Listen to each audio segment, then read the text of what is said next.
Chapter 12. A Meeting. One evening, a few days after the writing had appeared in Charlotte's Web, the spider called a meeting of all the animals in the barn cellar.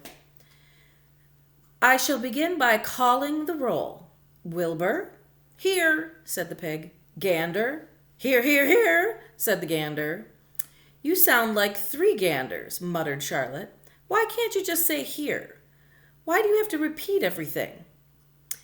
"It's my idiosyncrasy," replied the gander. "Goose?" said Charlotte. "Here, here, here," said the goose. Charlotte glared at her. "Goslings 1 through 7? Beep, beep, beep, beep, beep, beep, beep, beep, beep, beep, beep, beep, beep, beep, beep, beep, beep, beep, beep, said the goslings. "This is going to be quite a meeting," said Charlotte.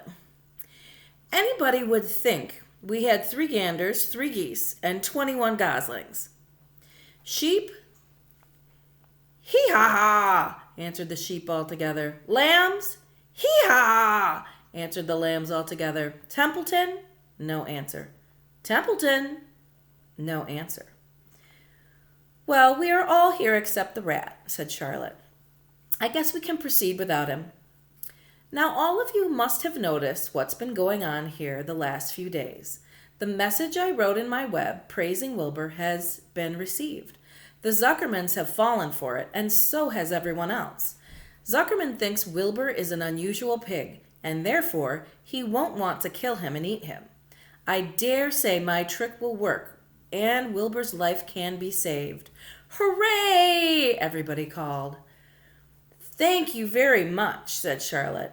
"Now, I called this meeting in order to get suggestions. I need new ideas for the web. People are going to get sick of reading the same words, some pig.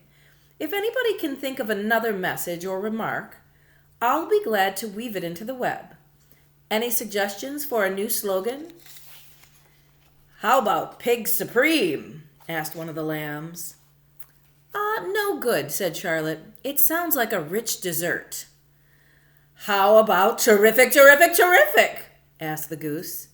"Cut that down to 1 terrific, and it'll do very nicely," said Charlotte. "I think terrific might impress Zuckerman." "But Charlotte," said Wilbur, "I'm not terrific." "That doesn't make a particle of difference," replied Charlotte. "Not a particle. People believe almost anything they see in print. Does anybody here know how to spell terrific?" "I think," said the gander, "it's TEERRRFIICCC." "What kind of an acrobat do you think I am?" said Charlotte in disgust. "I would have to have St. Vitus's dance to weave a word like that into my web." Sorry, said the gander. Then the oldest sheep spoke up. "I agree that there should be something new written in the web if Wilbur's life is to be saved. And if Charlotte needs help in finding words, I think she can get it from our friend Templeton. The rat visits the dump regularly and has access to old magazines. He can tear out bits of advertisements and bring them up here to the barn cellar so that Charlotte can have something to copy." "Good idea," said Charlotte. "But I'm not sure Templeton will be willing to help. You know how he is. Always looking out for himself, never thinking of the other fellow." "I bet I can get him to help," said the old sheep. "I'll appeal to his baser instincts, of which he has plenty.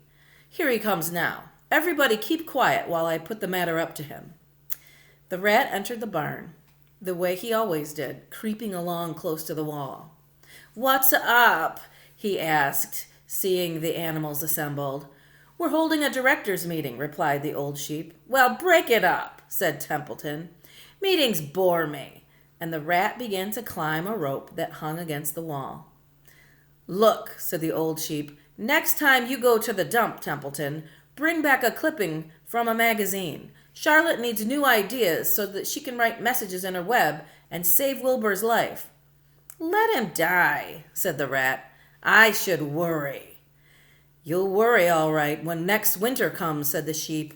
"You'll worry all right on a 0-degree morning next January When Wilbur is dead and nobody comes down with a nice pail of warm slops to pour into the trough. Wilbur's leftover food is your chief source of supply. Templeton, you know that.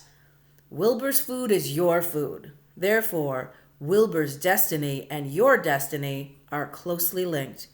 If Wilbur is killed and his trough stands empty day after day, you'll grow so thin we can look right through your stomach and see objects on the other side. Templeton's whiskers quivered. Maybe you're right, he said gruffly. I'm making a trip to the dump tomorrow afternoon. I'll bring back a magazine clipping if I can find one. Thanks, said Charlotte. The meeting is now adjourned. I have a busy evening ahead of me. I've got to tear my web apart and write terrific. Wilbur blushed. But I'm not terrific, Charlotte. I'm just about average for a pig. You're terrific as far as I'm concerned, replied Charlotte sweetly. And that's what counts. You're my best friend, and I think you're sensational. Now stop arguing and go get some sleep.